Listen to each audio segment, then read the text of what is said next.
자, 오늘 말씀은 십계명에 대한 말씀입니다. 십계명은 율법의 핵심이기 때문에 따로 우리가 분리해서 설교를 해도 십계명이기 때문에 한 계명에 1시간씩 설교를 해도 사실은 충분하지 않는 그런 말씀입니다.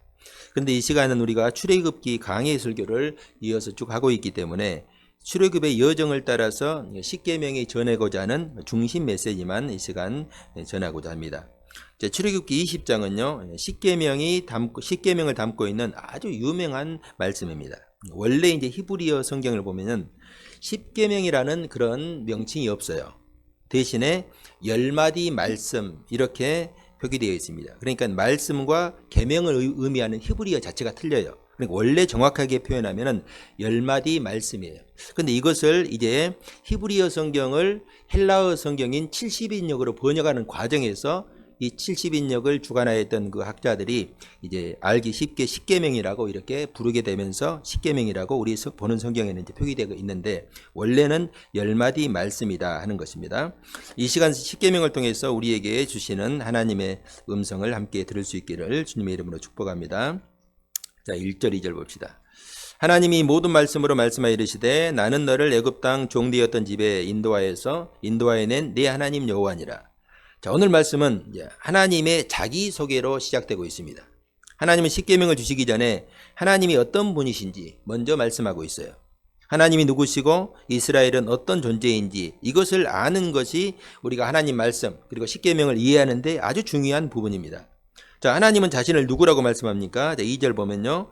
나는 너를 애굽 땅 종되었던 집에서 인도하여 낸 네 하나님 여호와라. 하나님은 이스라엘 백성들을 애굽 땅 종살이하는 자리에서 구속하신 하나님이라. 이것을 잊지 말라는 거예요. 바로의 노예로 살던 백성들을 건져서 하나님의 소유, 하나님의 거룩한 백성으로 삼아 주었습니다. 바로는 이스라엘 백성들을 착취의 대상으로 삼았죠. 그러나 하나님은 그들을 거룩한 하나님의 백성, 그리고 하나님의 소유, 보배와 같은 존재로 부르셨습니다. 너희는 모든 민족 중에서 내 소유, 내 보배가 되겠고 제사장 나라가 되며 거룩한 백성이 되리라. 이렇게 말씀하였어요. 내가 이렇게 되게 하겠다. 이런 복된 존재로 살게 하겠다 하는 말씀이죠. 자, 그렇다고 이게 하나님께서 이스라엘 백성들을 부르시고 홍해를 건넌 순간 이게 저절로 되는 것은 아닙니다.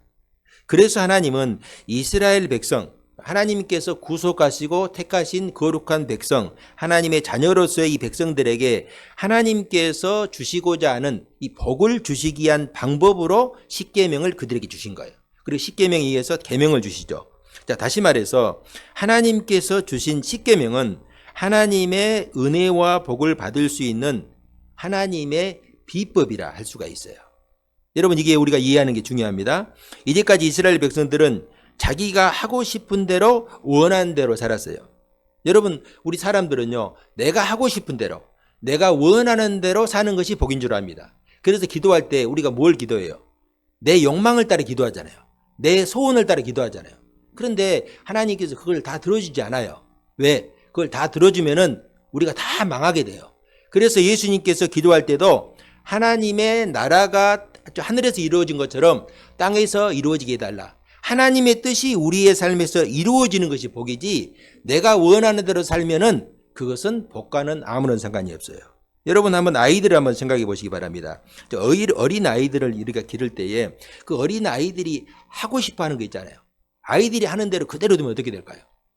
어린 아이들이 집에서 이제 초등학교도 가지 않는 걷지도 못한 아이들이 하고 싶은 대로 그대로 두면요 큰일 납니다. 사고 납니다. 그러면은 이 아이들이 좀 커가지고 초등학생이 되고 중학생이 됐다고 합시다. 그러면은 중학생이 되면은 이 좀 나아질까요? 중학생을 둔 자녀들이 하고 싶은 대로 그대로 둬요. 그럼 어떻게 돼요? 큰일 나죠. 망합니다. 그러면은 좀 커가지고 고등학생이 되고 대학생이 됐어요. 그러면은 자녀들이 하는 대로 두면은 어떻게 될까요? 큰일 나죠. 큰일 나요. 휴대폰 보다가 눈 빠질 수가 있어요. 오락가다가 그냥 미칠 수가 있어요. 그러면 어른이 되었을 때 어른들이 하고 싶은 대로 두면 어떻게 돼요? 더 큰일 납니다. 다 망하는 길로 가는 거예요. 그래서 잠언서에 보면은 자녀들을 가르칠 때 매를 때려서라도 가르쳐라. 자녀들은 부모님이 매를 때려서도 가르쳐야 생명의 길로 가는 거예요. 그 어른들은 때릴 수가 없잖아요. 그러니까 하나님 때리는 거예요. 왜? 옳은 길로 가라고. 바른 길로 가라고. 그렇지 않으면 다 망하는 길로 가기 때문입니다. 여러분, 공부를 안 하면 공부를 안 해서 망하는 것이고, 공부를 잘하면요, 공부를 잘해서 망하는 거예요. 돈을 많이 벌면은요, 돈을 많이 벌어서 돈 때문에 망하는 것이고, 돈을 못 벌면은 돈이 없어서 망하는 거예요. 성공하면은요, 성공한 것 때문에 망하게 되고, 실패하면 실패해서 망하는 길로 가는 거예요. 그럼 하나님 없이 사는 사람들은 다 결국은 망하는 길로 가는 것입니다. 여러분, 성경에 사사기가 이것을 증거하잖아요. 사사기의 특징을 한마디로 표현하면은 사람들이 하나님을 떠나서 자기 소견대로, 그러니까 자기가 생각하는 대로 생각했을 때 옳은 대로 다 가는 거예요. 자기 생각대로 가는 거예요. 하나님 말씀대로 살지 않고 자기가 생각해서 옳은 대로 가는 거예요. 그러니까 어떻게 됐어요? 다 망하는 길로 가는 거예요. 이것이 하나님을 떠난 인생들의 현주소라 할 수가 있습니다. 그래서 하나님은 이스라엘 백성들에게 십계명과 율법을 주셨어요. 너희들이 살아가는 길, 사는 길, 축복과 은혜의 길을 보여주신 거예요. 십계명을 지키면 하나님의 백성으로 받아주신다는 말씀이 아니죠. 하나님의 백성이 되었으니까 십계명을 주는 거예요. 그들을 애굽에서 유월절 사건, 홍해 사건을 통해서 이미 하나님은 그들을 택하시고 부르셨죠. 너희들은 나의 백성이 되었으니까 내가 너희에게 살 길을, 축복의 길을 주겠다면서 주신 것이 십계명입니다. 다시 말해서 십계명은 구원받은 하나님의 백성들이 어떻게 살아야 하는지를 가르쳐주는 말씀이라 할 수 있습니다. 이것을 구체적으로 10가지를 정리해서 주신 것이 십계명이라고 표기되어 있는데, 예수님은요, 우리의 이런 복잡한 마음을 아시고 이것을 10개를 몇 개로 요약했어요? 2개로 2개로. 십계명을 2가지로 딱 요약해 줬어요. 첫 번째가 하나님을 사랑하라. 둘째는 내 이웃을 사랑하라. 하나님 사랑과 이웃 사랑. 십계명의 핵심은요, 하나님을 사랑하고 이웃을 사랑하는 거예요. 자, 마태복음 22장 37절에서 40절에 보면은 이렇게 말씀합니다. 예수께서 이르시되 내 마음을 다하고 목숨을 다하고 뜻을 다하여 주 너의 하나님을 사랑하라 하셨으니 이것이 크고 첫째 되는 계명이요. 둘째도 그와 같으니, 첫째 계명과 같다는 말이죠. 그와 같으니 내 이웃을 내 자신같이 사랑하라 하셨으니 이 두 계명이 온 율법과 선지자의 강령이니라. 근데 강령이라는 말은요, 이 본뜻, 골자, 핵심이라는 의미예요. 다시 말해서 십계명과 모든 율법의 핵심은 하나님 사랑과 이웃 사랑으로 통하는 거예요. 첫째가 하나님 사랑이고 둘째가 이웃 사랑이 아니라 이 둘이 같은 거예요. 하나님 사랑 따로 이웃 사랑 따로 이 분리할 수가 없어요. 무게로 달면 똑같은 것입니다. 하나님을 사랑하는 사람은 당연히 이웃을 사랑할 수밖에 없습니다. 반대로 이웃을 사랑하지 않는 사람이 하나님을 사랑한다고 말할 수는 없어요. 보이는 이웃을 사랑하지 않는 사람이 어떻게 보이지 않는 하나님을 사랑한다고 말할 수가 있겠습니까? 그래서 주님은 내 이웃을 내 몸과 같이 사랑하라 이렇게 말씀하셨죠. 그것이 믿는 사람의 열매이고 맺어야 될 열매이고 기본이라. 우리가 내게 있는 믿음이 정말 참된 믿음인가 돌아볼 때 딱 2가지만 보면 돼요. 내가 하나님을 진심으로 사랑하고 있는가, 그리고 내가 이웃을 사랑하고 있는가. 이제 구체적으로 이제 십계명을 한번 살펴보도록 하겠습니다. 3절 한번 봅시다. 너는 나 외에 다른 신을 내게 두지 말라. 자, 여기 사용된 나 외에라는 말이 있잖아요. 이런 이 번역은요, 우리 개역성경 번역은요, 십계명의 원래 의미를 조금 희석시킬 그런 염려가 있습니다. 이에 해당하는 이 히브리어 원어를 보면요, 나 외에는 알파님이란 단어예요. 이 알파님은 무슨 뜻이냐면은 내 앞에서, 또 알이 얼굴이라는 뜻도 있거든요. 얼굴 앞에서. 그러니까 히브리어 원문을 그대로 번역하면 이런 말씀이에요. 너희가 내 앞에서 나와 마주 서서 너를 위해서 다른 신들이 있어서는 안 된다. 그러니까 내 앞에 너희들이 항상 있어야 되는데 내 앞에서 다른 신들이 있어서는 안 된다. 그런 말이에요. 그러므로 이 말은 하나님의 임재가 나타나는 곳에는 다른 신들이 있어서는 안 된다. 이런 말씀이죠. 근데 여러분, 하나님의 임재라고 하는 것은 우리가 생각하듯이 뭐 예배 시간에만 국한되지 않고 우리 삶 전체 전 영역에서 하나님이 함께 하시잖아요.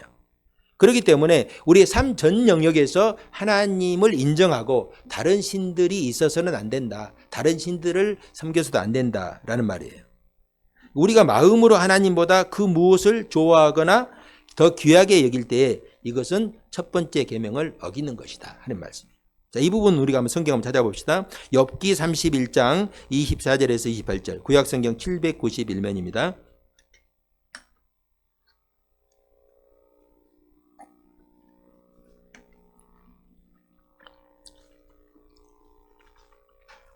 구약성경 791면 욥기 31장 24절에 28절, 31장 24절 28절 합독하시겠습니다. 시작. 만일 내가 내 소망을 금에다 두고 순금에게 너는 내 의리하는 바라 하였다면, 만일 재물의 풍부함과 손으로 얻은 것이 많음으로 기뻐하였다면, 만일 해가 빛남과 달이 밝게 뜬 것을 보고 내 마음이 슬며시 유혹되어 내 손에 입맞추었다면, 그것도 재판에 해보할 제약이니 내가 그리하였으면 위에 계신 하나님을 속이는 것이리라. 아멘.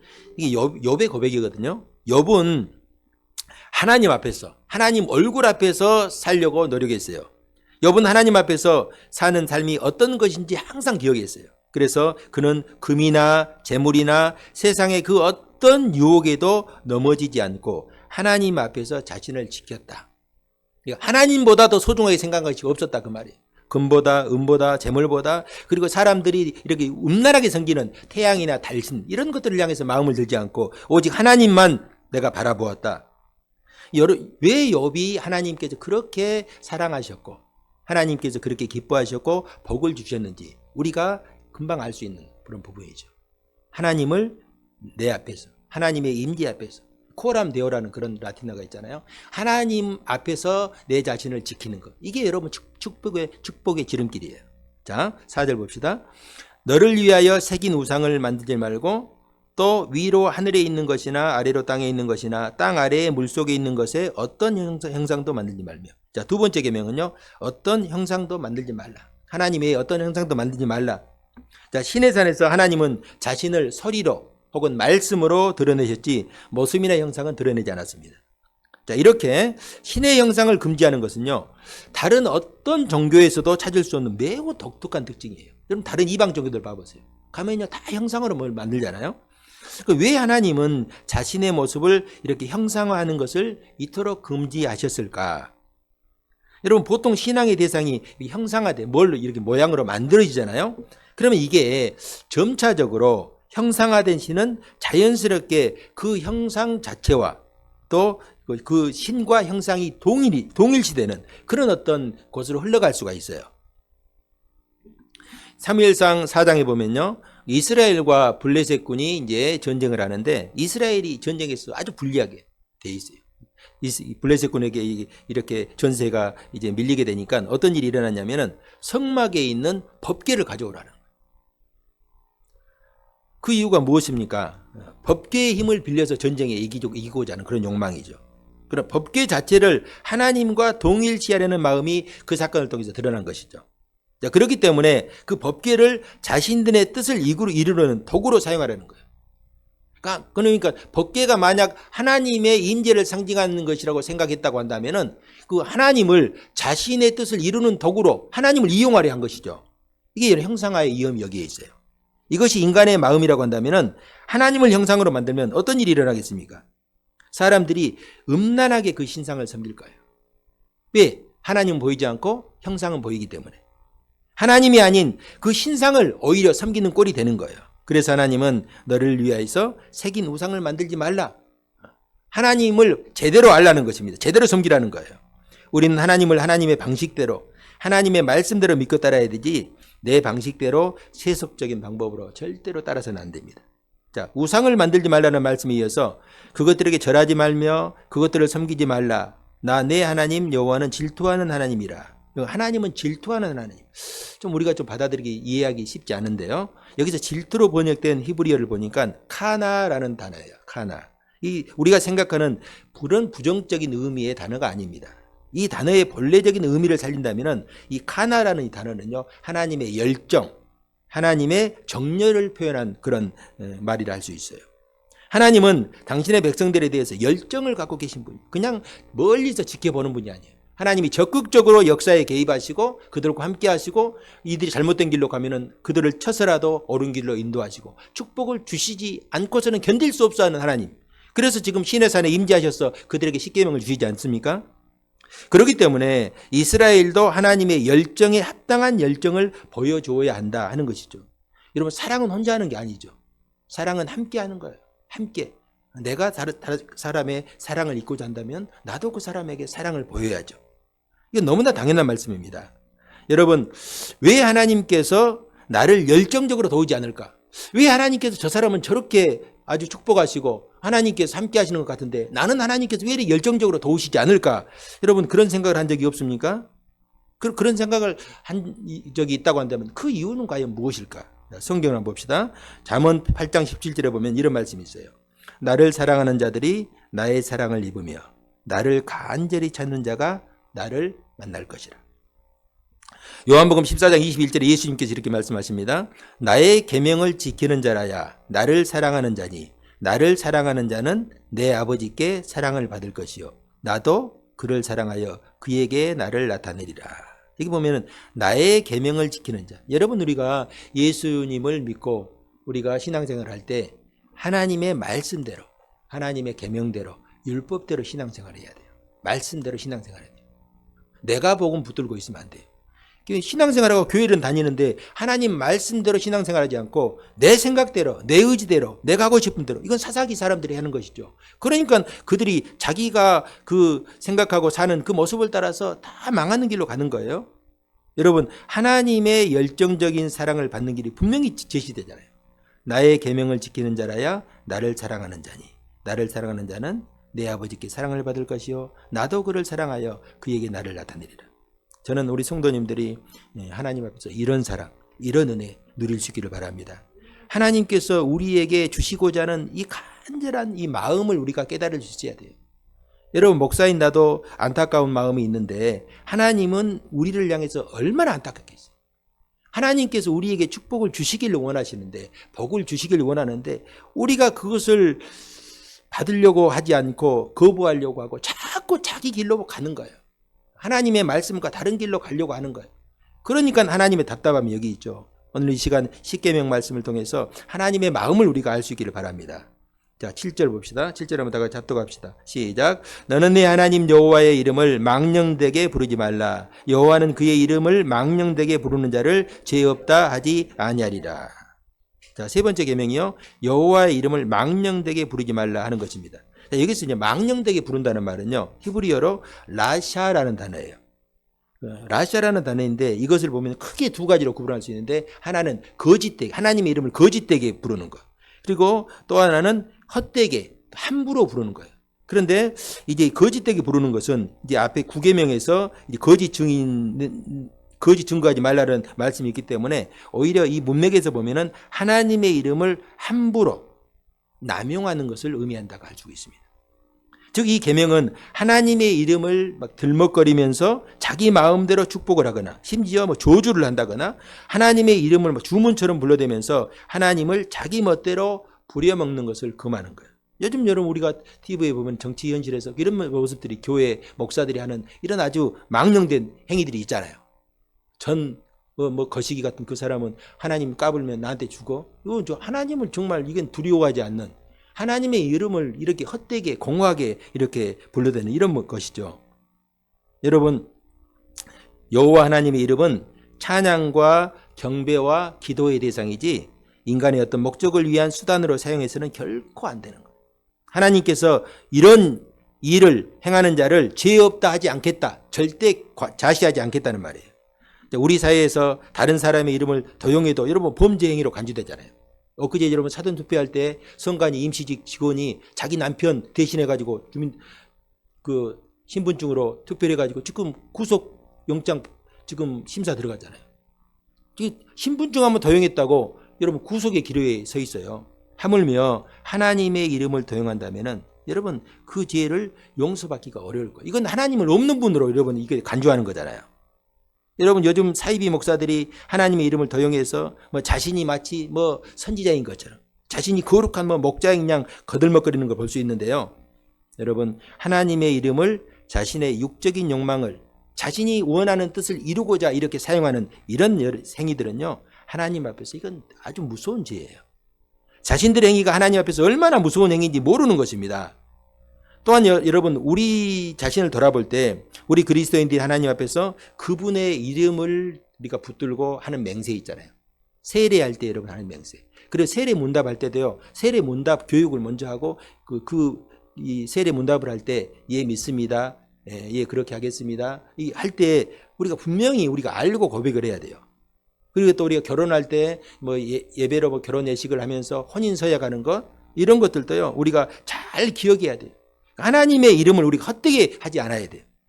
우리가 하나님의 우리가 이름을 붙들고 우리가 한 서약들이 결코 하나님 앞에서 헛되게 우리 지나가지 않도록 공연불이 되지 않도록 우리가 이 하나님의 말씀 서약을 붙들고 하나님의 이름을 우리가 거룩하게 지킬 수 있어야 됩니다. 우리는 하나님의 이름을 헛되이 함부로 가볍게 생각하거나 사용하지 않아야 합니다. 저는 우리 성도님들이 하나님 앞에서 항상 거룩하고 구별되게 또 거룩하게 하나님의 이름을 고백할 수 있기를 주님의 이름으로 축복합니다. 8절입니다. 안식일을 기억하여 거룩하게 지키라.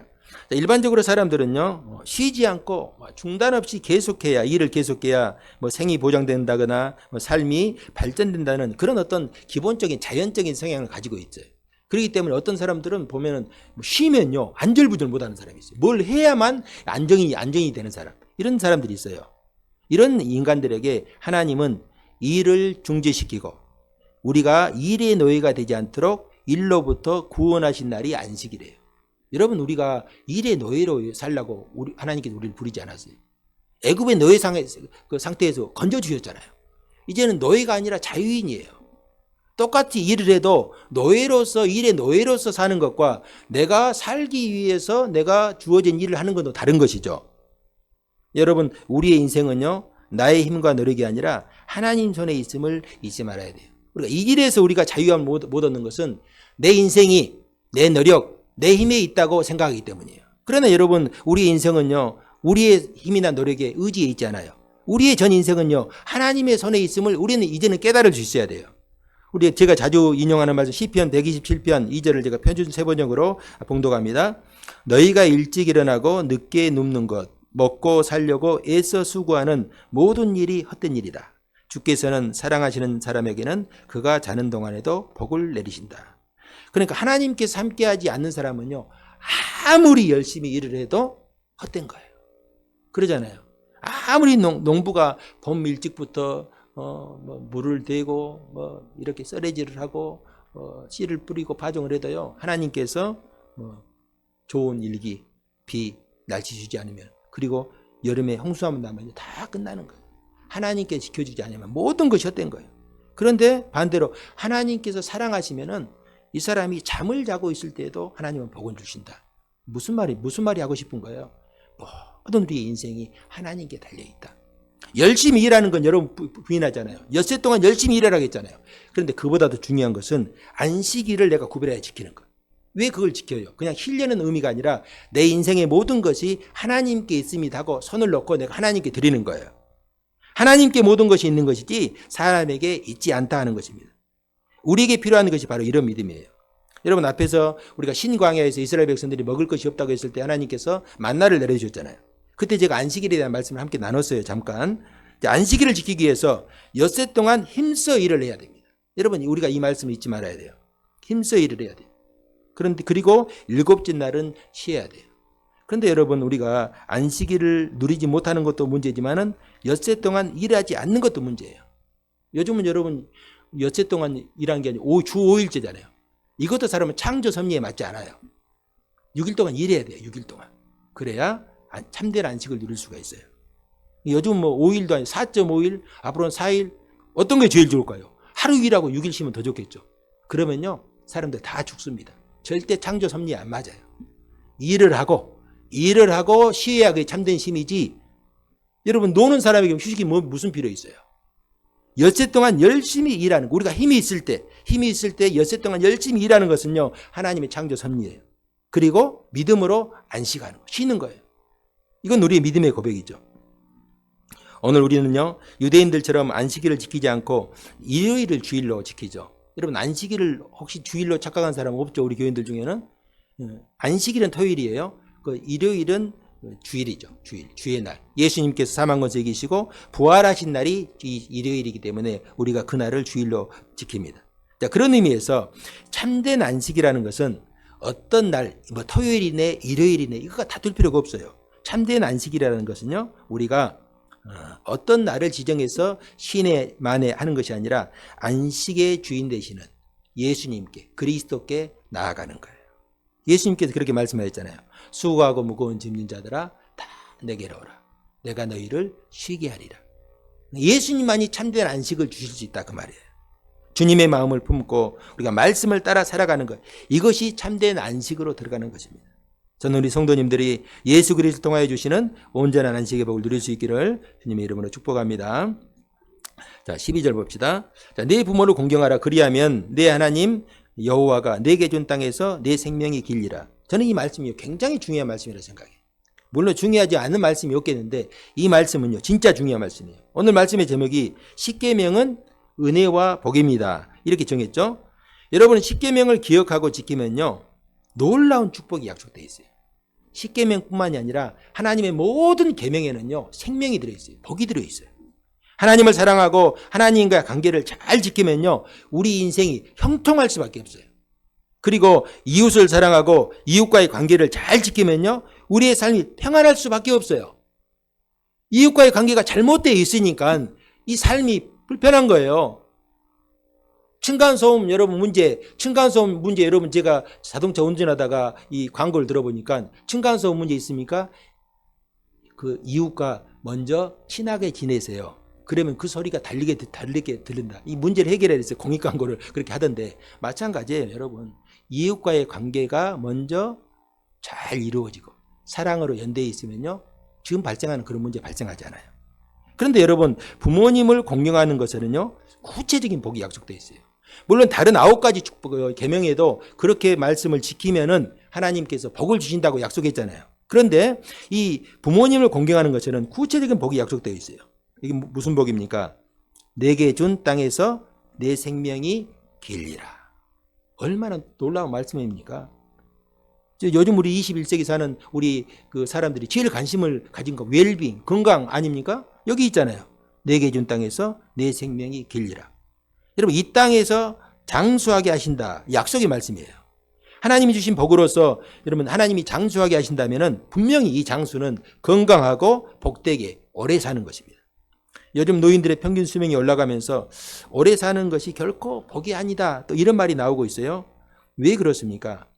우리가 건강하지 않은 상태에서 오래 살게 되면요. 자신도 고통스러워요. 건강해야지. 건강하지 않은 상태에서 오래 살면 자신도 고통스럽고 또 가족들에게도 짐이 될 수가 있습니다. 그런데 하나님께서 우리에게 복을 주셔서 장수하게 하시면은 하나님께서 그 삶을 책임져 주시는 거예요.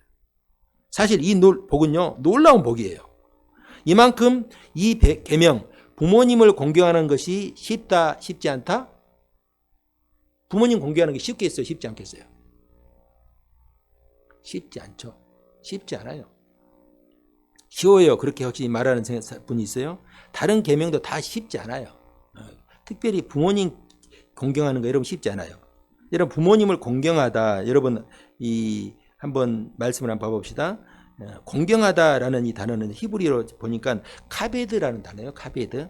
이건요 누구에게 무게를 두다. 카베드 무게를 두다. 누구를 중요한 분으로 대하다. 이런 말을 가지고 있어요. 그러니까 부모님을 공경한다는 것은 부모님을 내 인생에서 아주 중요한 분으로 대하는 거예요. 여러분 부모들이 가장 중요한 분으로 대하는 분이 누구예요? 대상이 누구예요? 자식들이죠. 자식들은 그 부모님 사랑하잖아요. 자식들을 사랑하지 않는 부모는 없어요. 자, 이것은 여러분 부모님을 공경하라는 이 말은요. 당시 시대적인 배경으로 우리가 보면은 이것은 지속적인 노인, 어른, 부모를 공양하는 것으로 우리가 봉양하는 것으로 생각할 수가 있습니다. 즉 노인에게 늙으신 부모님에게 매년 옷과 또 음식을 제공하고 죽을 때까지 이것을 지속하며 그리고 그 후에는 예를 갖추어 장사를 지내는 것. 이것이 바로 카베드라는 단어 속에 들어있어요. 지금은요 사실은 뭐 우리가 의료적인 도움, 국가적인 도움을 많이 받기 때문에 옛날과는 많이 상황이 다르요. 그런데요 옛날에는 노동력이 사람 한 사람이 노동력이잖아요. 한 사람이 아이들도 있으면 그게 노동력이잖아요. 그런데 이게 일할 수 없는 이 나이가 되면요, 이게 무가치한 존재가 되는 거예요. 그 사람들에게 이렇게 밀려나는 것이죠. 그런데 이 공경한다는 말은 그 무게를 부모님에게 무게를 두고 그 부모님을 중요한 분으로 대하라는 거예요. 여러분 성경에요, 내 자녀를 사랑하라 하는 말, 제가 전에도 말씀을 드린 내 자녀를 사랑하는 말 어디 있어요? 없어요. 성경에 없습니다. 그리고 이 내 자녀를 사랑하는 거에 어떤 복도 약속된 바가 없어요. 왜 그런지 아십니까? 모든 사람은 다 자기 자녀를 사랑하니까 그래요. 여러분 자녀 사랑과 부모 사랑을 우리가 놓고 비교해 보면은 부모 사랑에 내가 부모님을 어느 정도 사랑하는가를 여러분 금방 알 수가 있어요. 여러분 자녀들 한 달 학원 보내고 공부시키기 위해서 학원 보낼 때 100만 원. 여러분 요즘 부모 이 100만 원 정도 자녀들 공부시키는데 아까워하잖아요. 혹시 뭐 자녀들 학원 보내고 할 때 100만 원 정도 들면 손 떨려가지고 도저히 못하겠다 그런 부모 있어요? 없어요. 한 달 학원비만으로 그래요. 요즘은 여러분 그리고 또 아이들 뭐 수학여행 간다 그러면 요즘은요 대포가 커가지고 해외로 가잖아요. 해외로 가면 돈 100만 원 들어요. 그러잖아요. 그런데 돈 없어가지고 못 보내는 학생이 한 30명이면은 그 중에서 돈 없어서 못 보내겠다 하는 부모가 한 명이나 있을까 말까 할 거예요. 다 가요. 그런데 여러분 한번 봐보세요. 부모님을 위해서 20만 원, 50만 원 드는 거 얼마나 고민하십니까? 그것도 명절이나 뭐 특별한 날 그러잖아요. 자녀들 위해서는 매달 100만 원 이상 쓰면서 부모님을 위해서 한 번씩 하는 거 100만 원 쓴 적 있어요 여러분 혹시? 그럼 부모님 사랑하지 않는 거예요. 부모님 공경하지 않는 거예요. 그래서 부모 공경이 쉽지 않아요. 저는 우리 성도님들이 하나님께서 우리에게 하시고자 하는 말씀의 뜻을 바르게 이해하고 부모님 살아계셨을 때 진심으로 부모님을 사랑하고 공경할 수 있기를 주님의 이름으로 축복합니다. 자, 13절에 17절 쭉 한번 봅시다. 살인하지 말라, 가늠하지 말라, 도둑질하지 말라, 내 이웃에 대하여 거짓 증거하지 말라, 내 이웃의 집을 탐내지 말라, 내 이웃의 아내나 그의 남종이나 그의 여종이나 그의 소나 그의 낙이나 무릇 내 이웃의 소유를 탐내지 말라. 아멘. 자, 6번째부터 10번째까지 계명은요 이웃을 향한 계명인데 그 핵심이요 예수님께서 이웃을 향한 계명의 핵심이 뭐라겠어요? 사랑이에요. 사랑. 살인하고 간음하고 도둑질하고 거짓 증거하고 이웃의 것을 탐내는 것은 무엇이었기 때문이에요? 사랑이었기 때문이죠. 이 모든 것들은 이웃의 소유를 탐내는 것부터 시작돼요. 사실은 6번째부터 10번째까지는요. 사실은 그 무게가 큰 것부터 순서되는데 이제 역으로 올라가면요. 모든 것의 원인이 이 탐욕에 있구나. 욕심에 있구나라는 걸 알 수가 있어요. 이 모든 것들은요 이웃의 소유를 탐내는 것, 탐욕으로부터 시작돼요. 여러분 구약성경 열왕기에 보면은요 아합왕이라고 이스라엘의 악한 왕이 있죠. 그 부인이 이세벨이었어요. 이 아합왕이 왕이잖아요. 왕이면은 자기가 가지고 싶은 거 하고 싶은 거 마음대로 할 수 있잖아요. 그런데 이 왕궁 주위에 포도원을 보니까 포도원이 참 좋게 생겼거든. 아니 사람들이 지나가면서 내 저 코딱지만한 상추밭을 탐내는 사람들이 있다니까요. 그런 것처럼 왕이 돼가지고 그 나봇이라는 사람의 포도원이 있는데 그 포도원을 탐낸 거예요. 참 저는 왕이 이렇게 할 일이 없을까. 탐낼 것이 없어서 그 나봇의 포도원을 탐낸 거예요. 탐욕이 마음속에 들어온 것이죠. 그렇다면 아내가 아이고 왕이시여 왕이 뭐가 부족해서 저런 포도원을 탐냅니까? 이렇게 말했으면 될 건데 뭘 그걸 가지고 고민하십니까? 왕의 힘으로 그냥 거짓 증거인들 몇 명 세우고 몰아가지고 하나님을 이렇게 욕했다고 거짓 증거 세워가지고 그냥 저 사람 없애버리고 취하면 되지 않겠는가? 어떻게 했어요? 결국은 그가 거짓 증인을 세워가지고 거짓 증거하고 나봇을 죽이고 포도원을 빼앗아버렸죠. 여러분 다윗왕이 자신의 부하 우리아의 아내를 보고 탐욕을 품었죠. 탐낸 거예요. 그 어떻게 되었어요? 결국은요 거짓말을 하고 또 간음하고 살인했잖아요. 결국은 우리아를 죽음으로 몰아넣고 말았어요. 여러분 왕은 가장 많은 것을 소유할 수 있고 수많은 여인들을 후궁으로 취할 수가 있어요.